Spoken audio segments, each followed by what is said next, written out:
Beautiful ones, what we wish to share with you today has to do with how you have been imprinted with this notion that spirit is outside of yourself, that there are those who are able to connect to spirit, and you must look to them and listen to them. And we wish you to know that just the fact that you have showed up for this show is the signal that everything you are hearing this guest speak about and all the other guests speak about is already within your field at some level.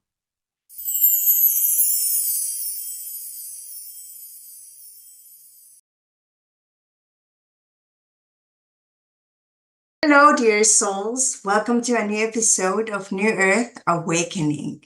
Today, I welcome the wonderful Tracy Juechter. Welcome to the show, Tracy. Hey, it's so nice to be here, Carolina. So, for starters, how did you start your journey? So I think even my pretty early memories, I was very energetically sensitive to things. I can remember being seventh grade and living in California and being able to walk into a room and know, ooh, were people just fighting in here or something? Like I had this antenna for energetics of places and being very sensitive to what was going on with people, but also with places. And I made friends with things like I didn't know it at the time, but there was a sacred mountain that I could see if I climbed up a pine tree outside my house. And whenever I felt kind of alone or scared, I would climb up this tree and look over at this mountain. It's called Mount Tamalpais. Um, and I would just feel this loving presence. It was like being mothered, and I would just calm down and be able to just breathe with ease and know everything was going to be okay.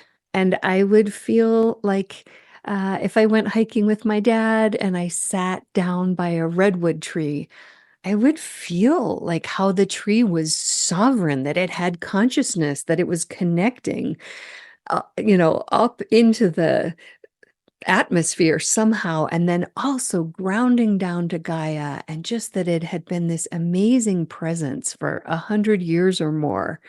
So I think I was always pretty energetically sensitive. But the first time I think I did what I would call channeling, although I didn't call it that at the time, was I had been a massage therapist for a few years. And I have a low boredom threshold. I'm always liking to learn new things and stuff. So I remember, I'd always be learning some new technique in massage or whatever. But at one point, I just had this thought.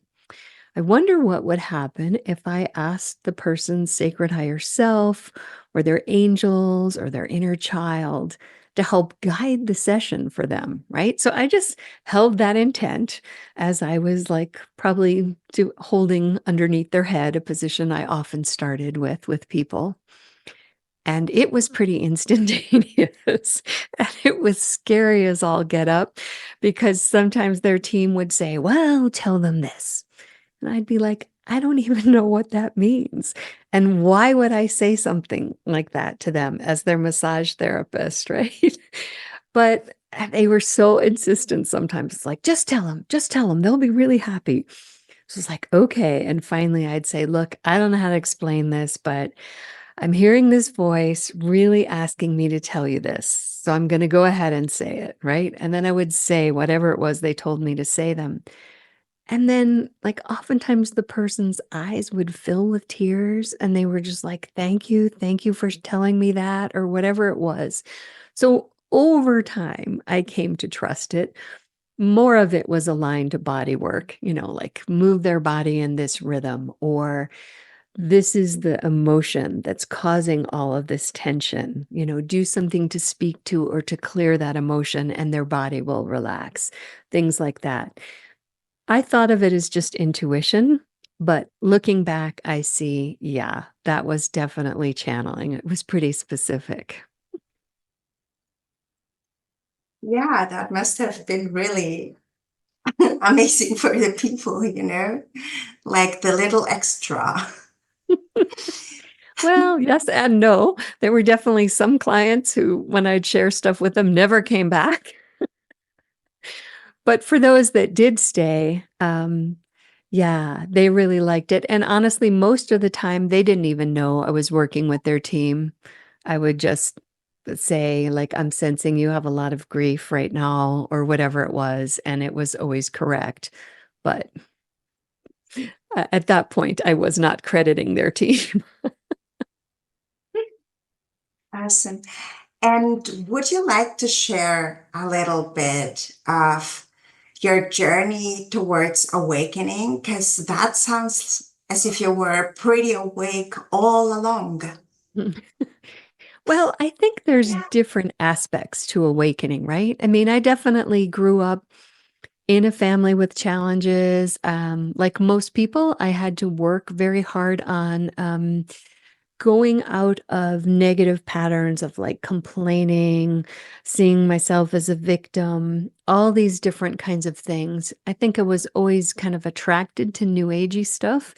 And so it was nice for me in my journey from traveling around a fair amount as a child and then settling outside New York City for a while. But, I went to school in Ann Arbor, Michigan, and that had some new aginess to it. I got to take a class in college called Western versus non-Western medicine and start understanding things like, wow, in China, you pay somebody an annual fee to keep you well. And that really like resonated with me a lot. So part of my inroads to awakening, I think, started in like alternative medicine or energy stuff. I mean, I was learning polarity and I was learning about acupuncture and all different things like that, which have an energetic piece. And I believe all of these things are really about tapping into the oneness field, right? When you're doing polarity and you're sensing where you need to place your hands on somebody's body, it's connecting into their field, into the oneness field. So from there, I went on and I ended up in Santa Fe, which is super new agey community, right? So of course I was taking classes on how to connect to your spirit guides. And in fact, that's kind of an interesting, super blessed connection that happened for me. That was not long. I moved here in 1984, and I would say I probably took this class within 3 or 4 years of living in New Mexico. And I connected with this beautiful guide who called herself Ama. And she was kind of darker skinned, a little bit heavier set woman. And she really helped me through my healing around being raised Catholic. She would like, I would wake up in the mornings and I would literally feel her spooning me and telling me how much she loved me and that women could equally be the voice of God and all kinds of things that I need to hear, having grown up somewhere where only men, altar boys, only the male could, could speak the words of God. So this was an incredibly healing period. And years later, we got attracted to the oneness blessing giving movement. They called it Diksha, right? And it started off as a hands on thing. And I remember I took a weekend course to become a oneness Diksha giver. And my husband and I, Peter D., started having a meditation circle once a week where we would give these blessings. And it was about 6 months after that class because the Oneness University has two avatars.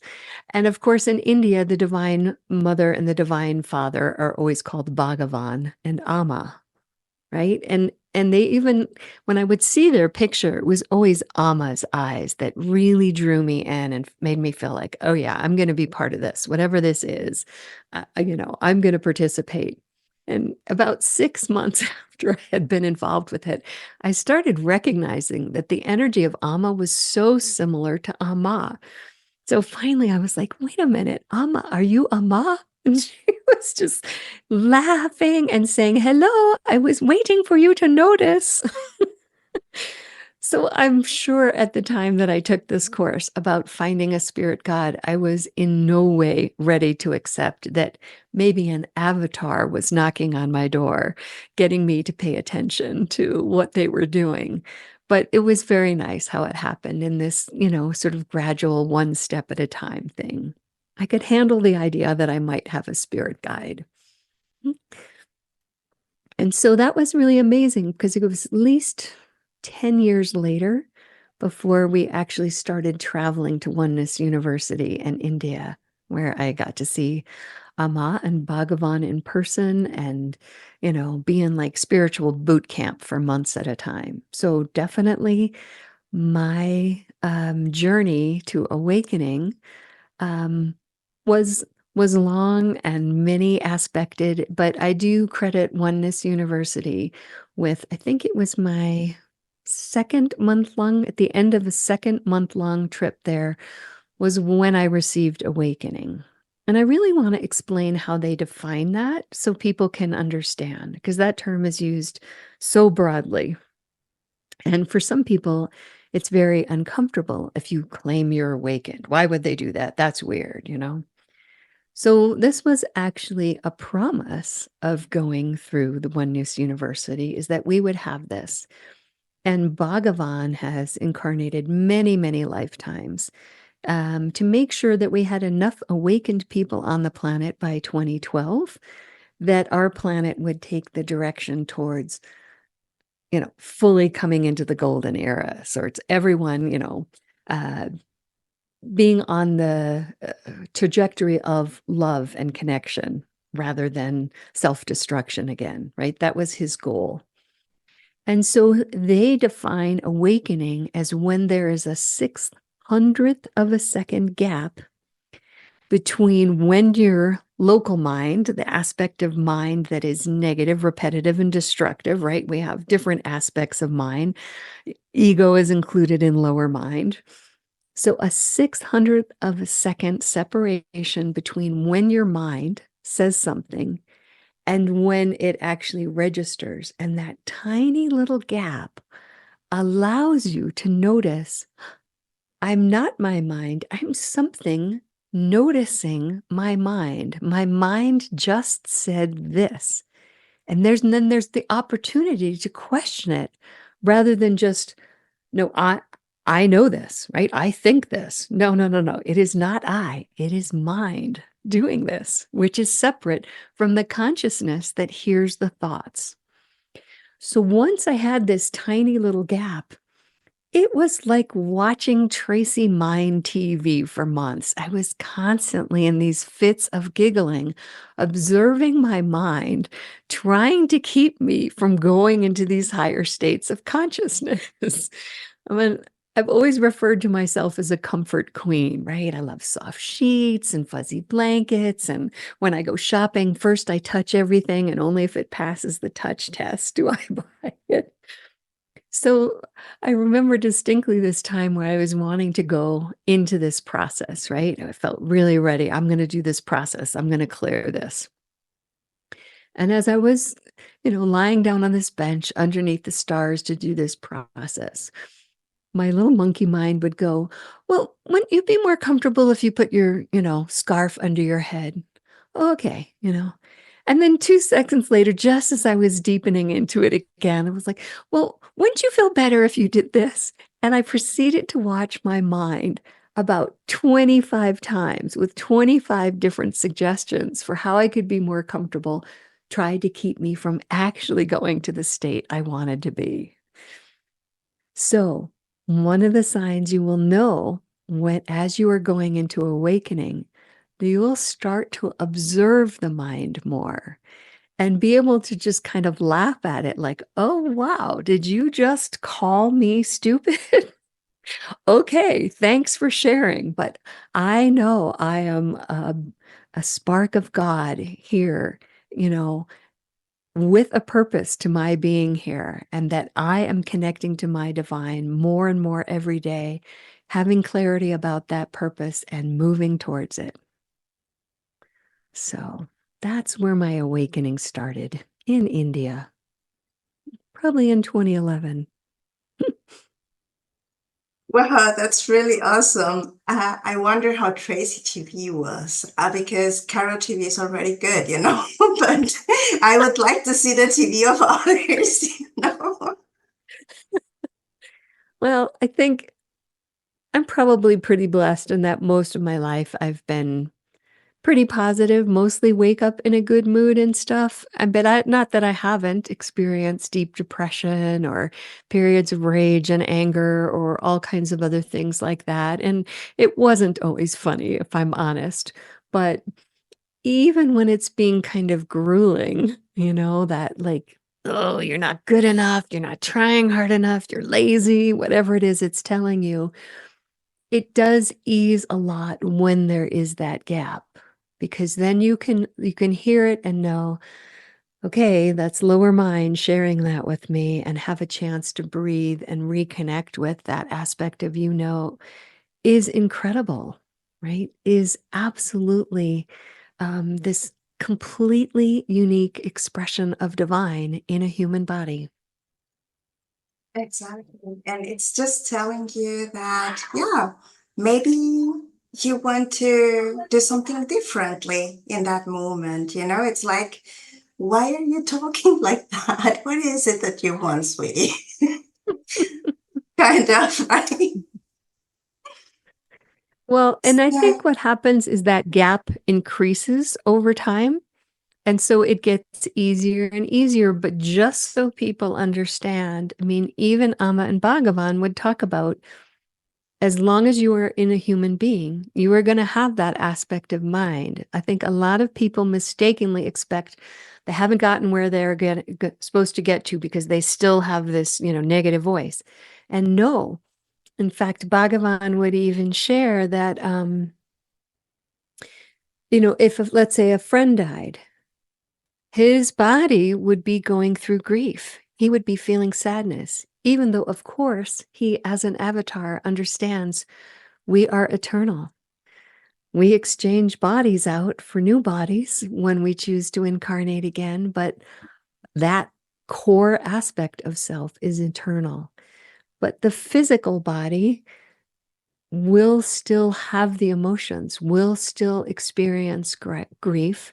And there will be this bothness where you, as the consciousness of the self, are comforting the body and allowing it to express the grief, because there is a true missing of the physicality of that person who is a friend, being able to hug them, see them smile, hear their voice. Those things are all beautiful things.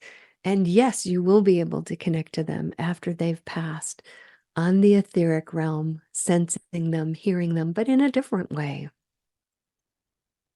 yeah, exactly. And it's like the story of Joshua when he went into this beautiful garden before he was picked up, let's say.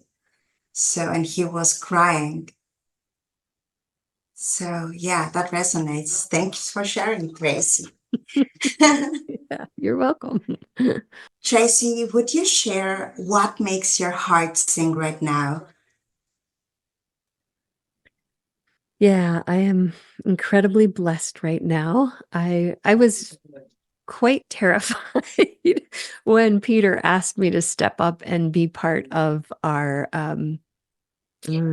awakening coach uh, stuff, or having sessions being booked through our website, because I still was kind of in that transition of thinking, well, I think I just have intuition. I'm not sure I'm really a channel or whatever, or just all those fears that would naturally come up, right? What happens if nothing, I'm sitting there trying to channel and nothing comes through, right? Just an amazing different number of fears that would come up. Um, but what I found is that when we make a commitment, right? And for me, always, that wanting to help others is such a powerful part of me, that when I'm tapped into that, right? Just like I used to do in my body work, wanting this person to have like amazing results from their session, whatever it was they needed to have released, to have that released and get off feeling wonderful. It's the same thing my intent as I was holding space for people who came for sessions, like, I really want to help this person. I want this person to like be clear of anything that's blocking them from being the amazing person I know they came here to be. So for many of us, being in that space gets you into such a powerful resonance that all the little worries about local mind and the ego and all that tend to just fall away. And you go into this place where you are deeply connected with the others.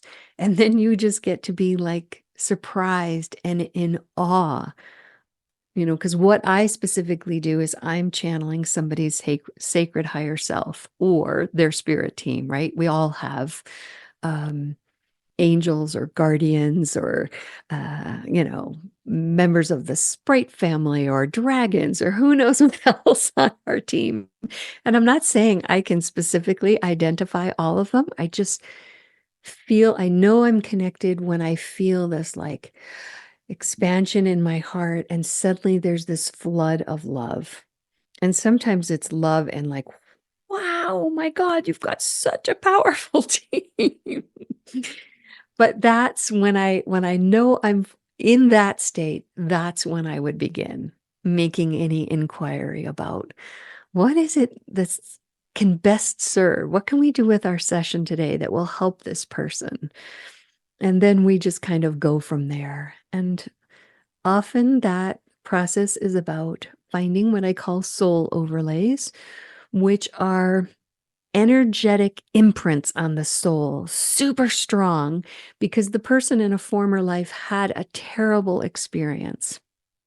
And let's say that was an experience about being someone who had such a strong connection to God that they just spoke from the wisdom of the divine all the time. Well, and then maybe that interfered with whatever the local church thought should be happening and decided to come and declare this person, you know, uh, a phony and someone not to be listened to and all this kinds of stuff. And so perhaps that person was thrown in jail or tortured or forced to admit they were lying or else be burned at the stake or who knows what. I mean, there was a lot of savage darkness in all the time we've had on Earth. It's pretty amazing how human beings treated each other, especially in the name of God sometimes.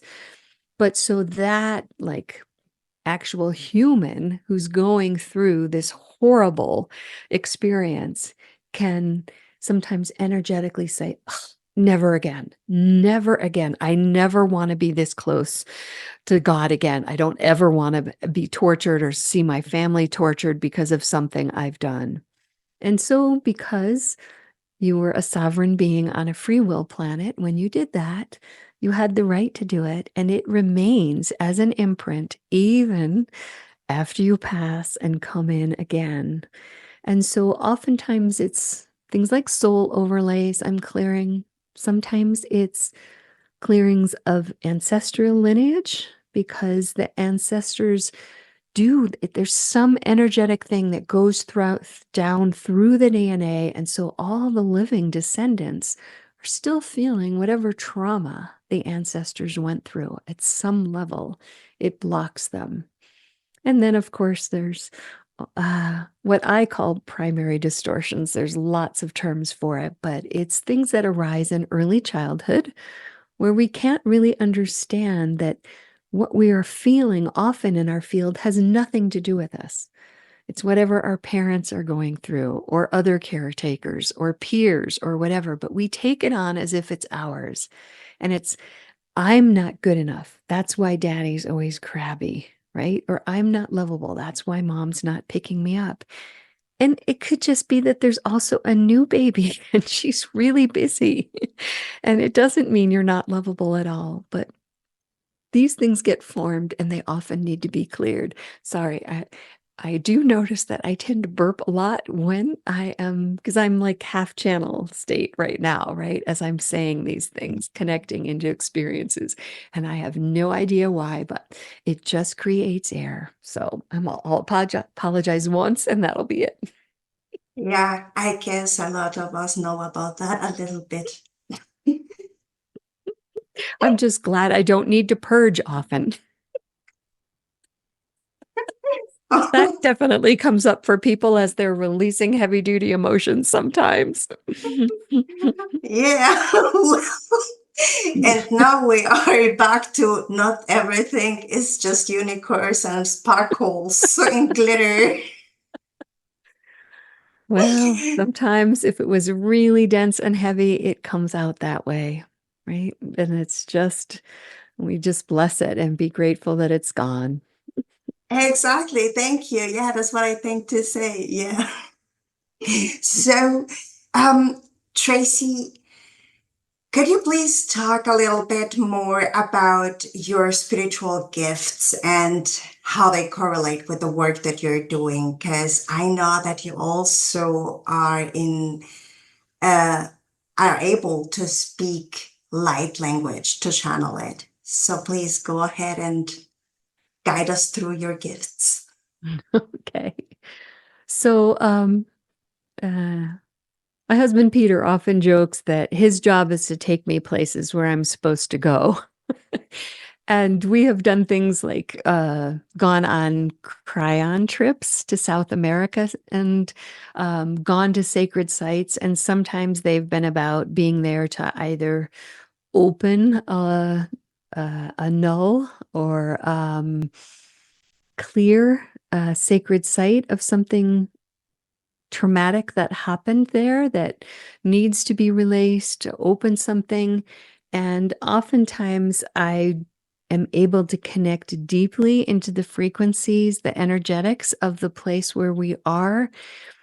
And I am apparently just willing to move energy on behalf of wherever it needs to be released from. So sometimes that looks like I get to spend the whole night alternating between crying or throwing up or whatever, releasing negative energy out of somewhere so that it can fulfill on its mission of maybe being a time encapsulated new coding for humanity that needs to be released. Um, Luckily, sometimes it's a lot more gentle than that, but yeah, I feel like my team sometimes sends me on missions and say, you need to go be here. And the most recent time that happened was this last January of 2024. I was told, oh no, you need to go be at this Stargate event that's going to happen in Mount Shasta, California. And that was an amazing gift for me, as well as all of my now clients. I had the experience of actually integrating the sacred geometry of a stargate in my field so that whenever I'm working on with people, there's always this like open door for 12th dimensional beings, ETs, whoever it is that needs to assist in whatever's being done can come through that. Um, we were doing a meditation that included Kuan Yin, and even though I had connected with her in a small way other times, for some reason in that thing, I started finding my hands moving without any conscious control or whatever. Just as I felt things occurring in the meditation, my hands were just assisting in the energy of what was needing to move away and then move in.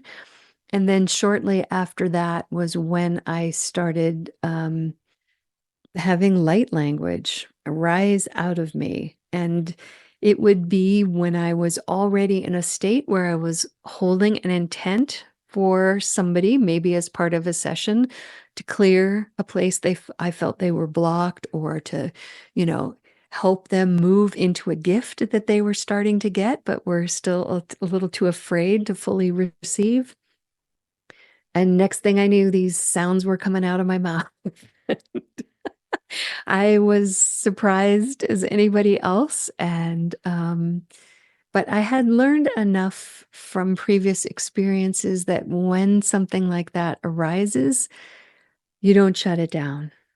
You just allow it, right? I held an intent from my heart with this person for them to be able to receive this gift. And so if this is what's coming, I'm going to allow it. So that was the beginning of light language.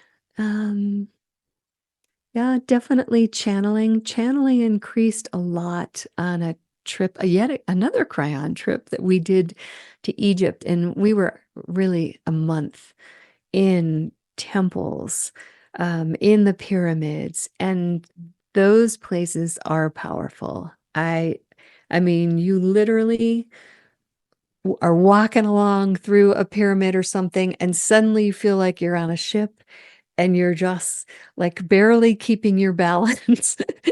And you just know you better not move or you'll probably fall down. And you can feel that like something is being integrated into you. You're getting some kind of download and you just kind of wait patiently. And then after a little while, oh, okay, you find your footing again. You realize you're balanced enough and then you can move forward. Those are incredibly powerful centers. Peter, for sure, his channeling was taking off even while we were still on the river boats that took you to a lot of the temples along the river. Um, and mine was developing more and more shortly thereafter. Um, and so I would say that all that practice that I had when I thought I was just working with people's team as a massage therapist really helped me learn how to connect to people's teams. And that's the main thing that I channel, although that is changing more and more every day, right? I had big downloads from the Hathors, from Isis, from Sekhmet. And so those beautiful goddesses have become part of my ongoing team. And then more recently, the whole lineage of Mary Magdalene, Mother Mary, the Essenes. And before that, all the way I recently had an experience where I realized at one point I was in Avalon as an initiate. So I feel like I'm reconnecting, remembering to that whole sacred female lineage. And my team has told me, immediately, pretty much after being in Egypt, it was like a recognition of one element of us really being able to fully integrate into the golden era is a balancing back of the divine feminine with the divine masculine.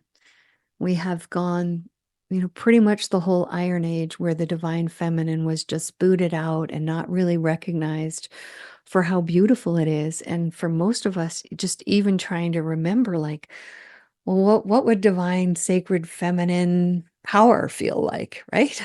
How do we express power, but not in the way a man would? How does a woman express that? And really, it's about both sexes, men and women, reconnecting with both parts of themselves and being in flow between them.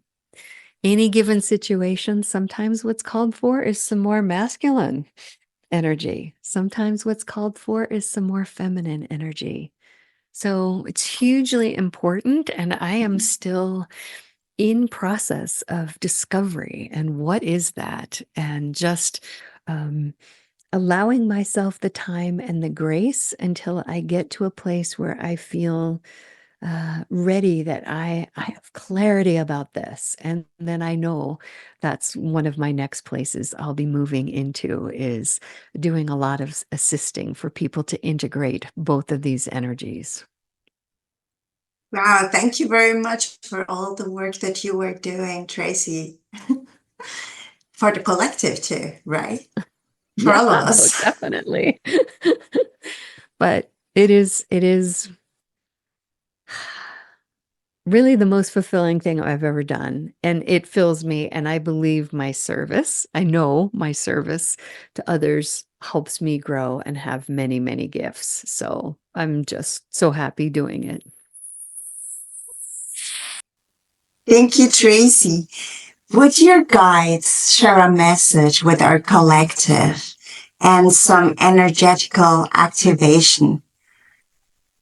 Yeah. So I would love to do that for your audience. And also I would love for them to, based on whatever comes through and that they say would best serve your audience, would like to ask them to help either do a clearing or a gifting or whatever needs to happen based on what they sense is here in your audience field. So I'm going to close my eyes for a moment, and when they're ready, I will let them speak. And this will be, I'm just going to call this my sacred team. My team is a really big team because I don't know. I always just any place I'm someplace and I love the energy of it, whether it's a sacred site or some new frequency of a 12th dimensional being. I'm just like, oh man, would you be part of my team? So I'm always adding to it, but they kind of, it shifts and changes depending on what's being felt. Different aspects come forward and speak to those things. But we're just going to say it's my spirit team talking to you today.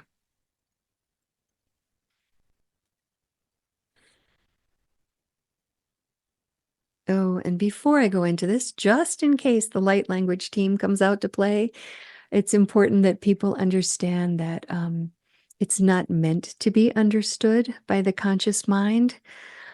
You simply let the sounds wash over you, should this happen, and know that there's no need to engage mentally at all. It's the frequency and the vibration that will be entering into your field in a very deep way to assist in whatever needs to happen.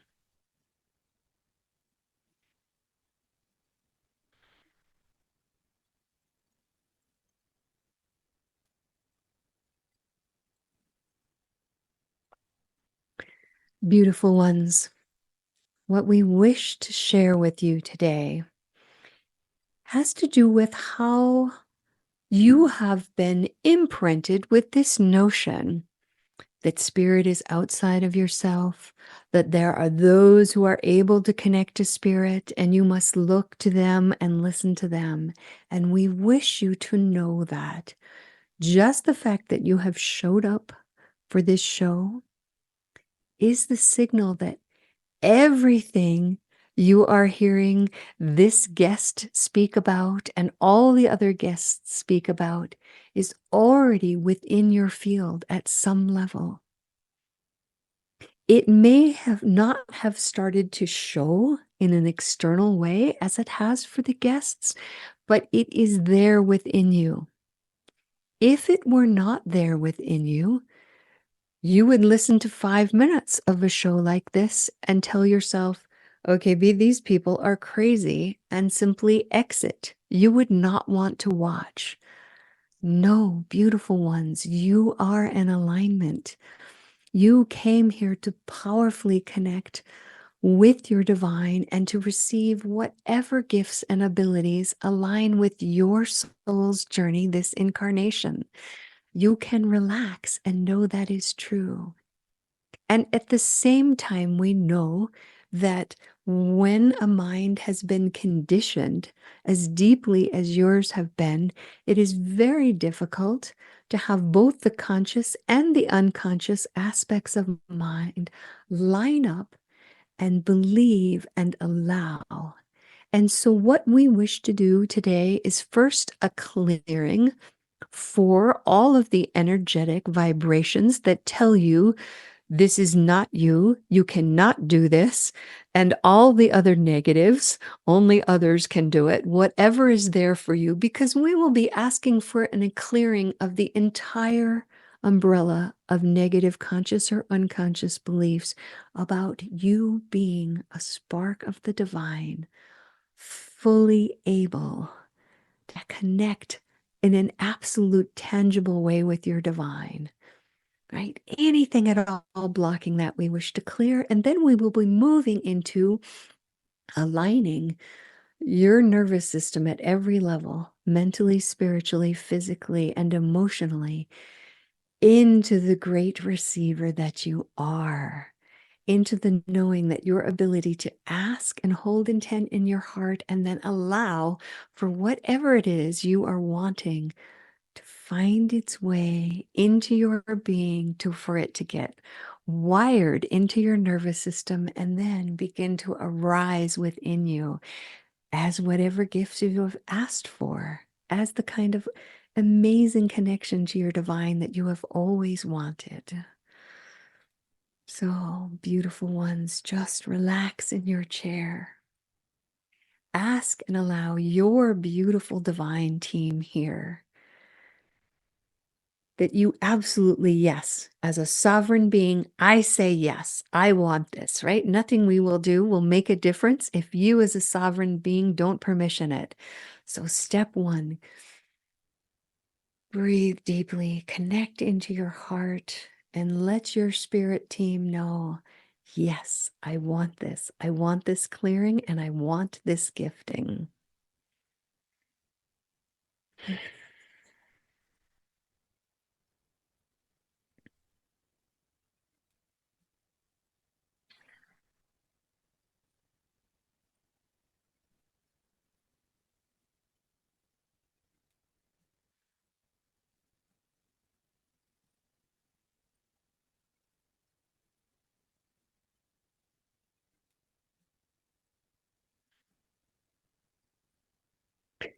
Hi shawakatuka shneka tia sa, o fonashika totoka shiana kata, ilahatusha yuhashina takashta, abasia kotokua. In hanashukata tia shaka shukadua shiana keti, liahotokuru. Filo shita shtuka tuka binaha. Shilala dakatu finuata shukata sia nikatu kato duashi. O nikhano hora shia nehano hoi hataki asua. Ilahi shiata ka no sikatu kodo. Wa. Hasikoto katu shia nekata. Ilahi ashina katu afoya naseta. Una hena hashi ati akudu na shua. Funa hi kataka shua takoto uach. Una hi to ofuya. Ya do shikatako unyaha do shia. O nakato shia do koneha to. Yash. Oba sukataka do. Ya. Nahi no kotoga deshta. O takata da sia takato. Na ya katoka shiana tika. O nehena katatia. La hoda katua. Shiateka anasia. Heshta boa tua. Ayash. Nehena katakeshia dua ketia tua. Suko tua.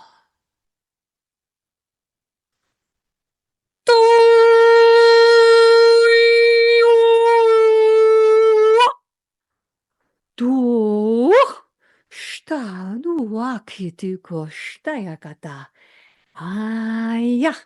Dua. Hoya. Dua. Dua. Tu. Oh ya, tia katakato. Shri lachata kavasiagata. Siata katashtia nihata oraha ushaka. To yasinta katapashto nanakata. Ila kashtoya tuka. Siya kitaya takua. Sila katishta. Sinekutukutashia nakata. Siatakatia shia. Mm.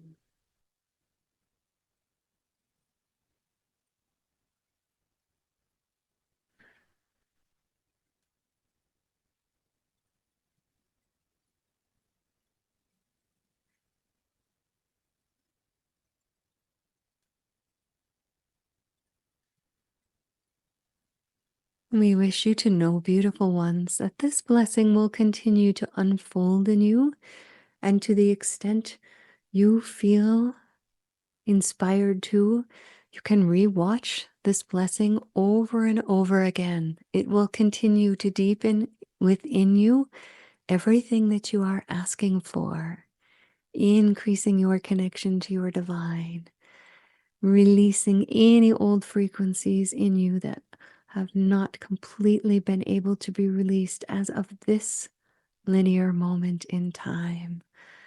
Continue to know that we are with you. Your beautiful divine team is with you, anxiously, well, perhaps not anxiously, excitedly, wanting you to be asking more of them. They so wish to serve you. They so wish you to be asking for their help every moment of every day. Yes, this is so. Ask, ask, ask, beautiful ones, and allow.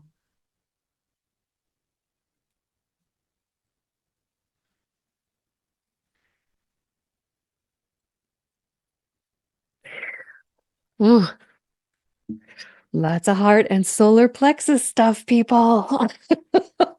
Ooh, my heart is still just like, ooh. Thank you, Tracy. Feel free to drink some water if you need to. Yeah, that's a good point. And all of you guys as well who've watched this. Good self-care, lots of fluids. Rest if you need it. Chin chin. Mm. Well, thanks for allowing the team to do that. They just love every opportunity to gift to people as much as they can. Well, I'm sure the people who watch this, our audience, love to receive those too, like me. Tracy, let's take a little ride. Let's Okay. close our eyes and transport ourselves to the year 2050. And once you open your eyes when you're ready, I want you to share with me and the audience whatever you can access to with your five senses and beyond. Yeah, what I see for 2050 is that this integration of the divine feminine and divine masculine will be complete.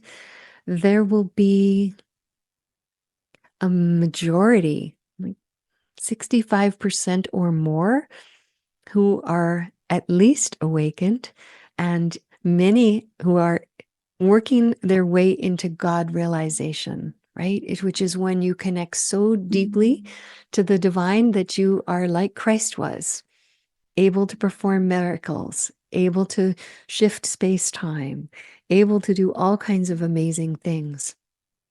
I see an integration on our planet where we have acknowledged and welcomed in our star brothers and sisters, aliens, as some of us have been taught to call them, but really beings that have been interested in what happens here on our beautiful planet for long periods of time. Some of them having come in to assist in speeding up the development of our DNA to become the beings that we are. And even those, so I don't like to speak to duality too much, but I think it's important that people understand that just as with humans, there are those that are always focused on love and inclusion and making the world the best it can be for all concerned. And there have always been others who were not able to do this, who were in a state of evolution where they could only think about themselves or maybe their immediate family, but could not see the world as one family, and who through dense frequencies of fear or needing control and power to feel safe chose to dominate, try to create bottlenecks where they would create all the wealth for themselves, the abundance, the resources, and others would have limited access to those things. So by 2050, I see that that shift has greatly changed from being where the majority of the resources are owned by the very few. And instead, there has been a return to, especially as we do have technology that allows us to be one global planet, right? To be using a coordinated effort to make sure that life itself is supported for all who are here. This is something that I have often, as I've connected with the 12th dimensional beings or those from other planets, they say is a given on their planet, where food, housing, everything one would need to survive is a given. There is simply the ease and means to create that for all concerned. And so then, when those basic things have already happened, right? What we choose to do with our time is out of joy, is out of connection to divine and wanting to make the world even more extraordinary and wonderful for all concerned. There has really been an ending to this clutching fear state out of just survival. No, we have left survival behind, and now we are in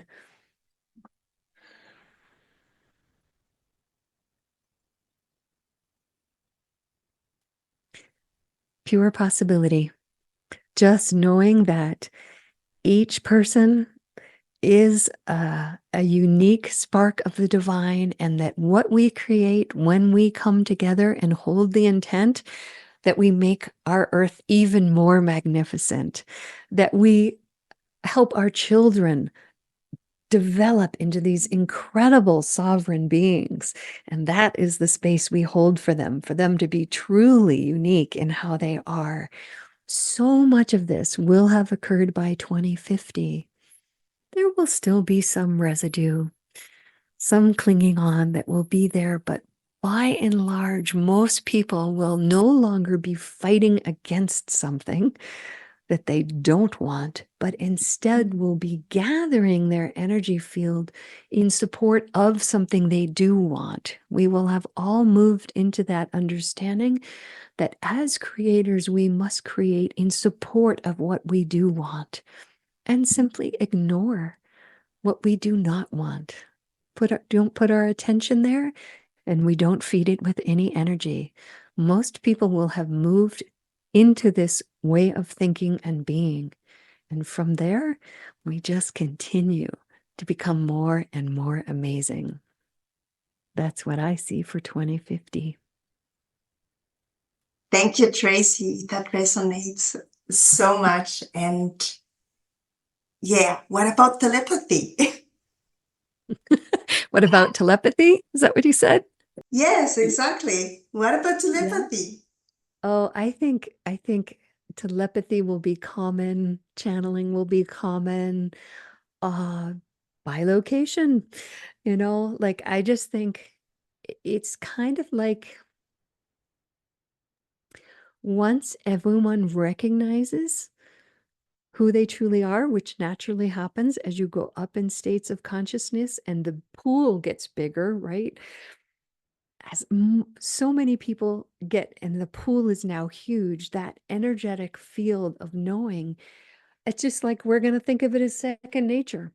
And honestly, so many of the little indigo children are already, 25 to 35. They've already positioned themselves in places of the world where they're going to be able to have a huge influence.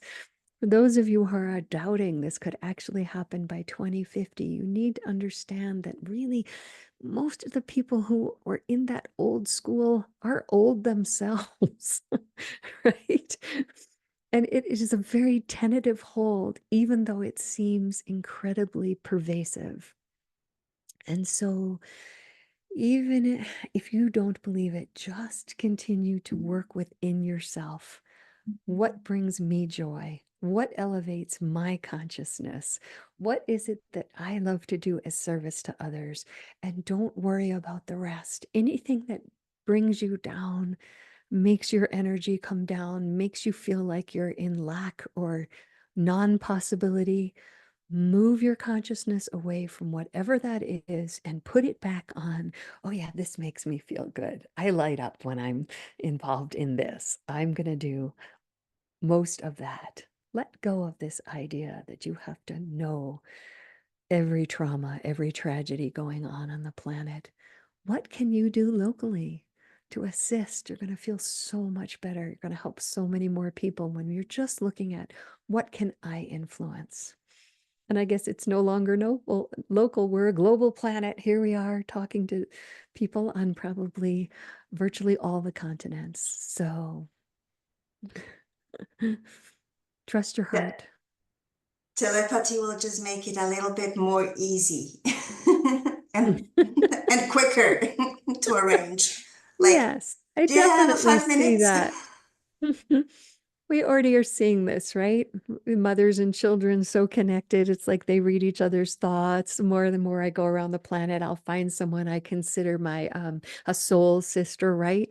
And somehow, even though there's a language barrier, we recognize her, we get the main concept of what each other is trying to communicate, even though the words are not really very good.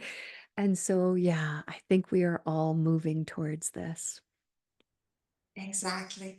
And after the solar flash, I guess, that's the moment where everybody realizes once and for all, we are more than we have been led to believe so far. And so 2050 is not far off. It's like, it's time. Let's do this. Yeah, what, 26 years?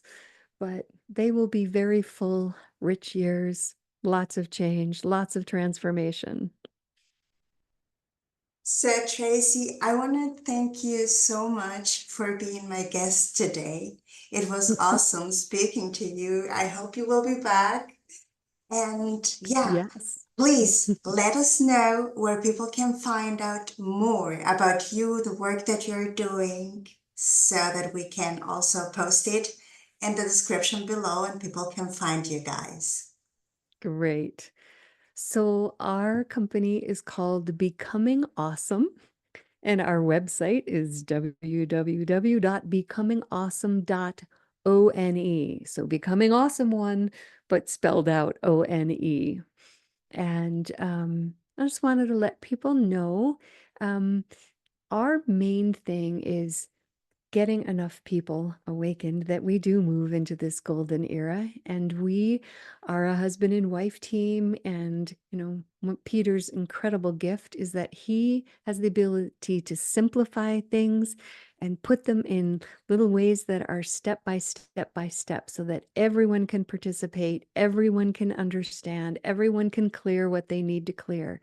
We have 3 books, and we have our third level of our ascension um, uh, class, weekend intensive class coming up. And the dates for that are going to be on Saturday and Sunday, October 19th and 20th. And this will be from 8 in the morning to 6 p.m. US Mountain Time. We also have a free Friday night introduction that people can sign up for on our website. And then they can participate that Friday night and see if it feels like a fit for them and sign up as late as, Saturday morning, even right before the class, whenever people would like to come in. So we welcome you to explore our website. We have a lot of free tools for clearing, for abundance, all kinds of stuff. You just simply join our community and you have access to these tools. Um, and we offer sessions on a donation basis to people 3 days a week. And you can sign up for those through our website as well. So, whatever level, beautiful ones, you feel like participating with us, we are here for you. And thank you again, Carolina. Um, for everything. And sorry, January, you were asking me to remember something about January. We do have an in-person workshop in January as well, and that is going to be in San Diego, California. And the dates for that are the 25th and 26th of January. And this can be an incredible thing. It'll be, an in-person class, 2 full days. Great way to connect and find new tribe, have the fun of getting to be in San Diego. It is going to be a beautiful weekend together. So there's information about that on our website as well. Thank you for being here, Tracy. I wish you the best. Yes, and I wish you all the best as well, Miss Carolina. See you soon.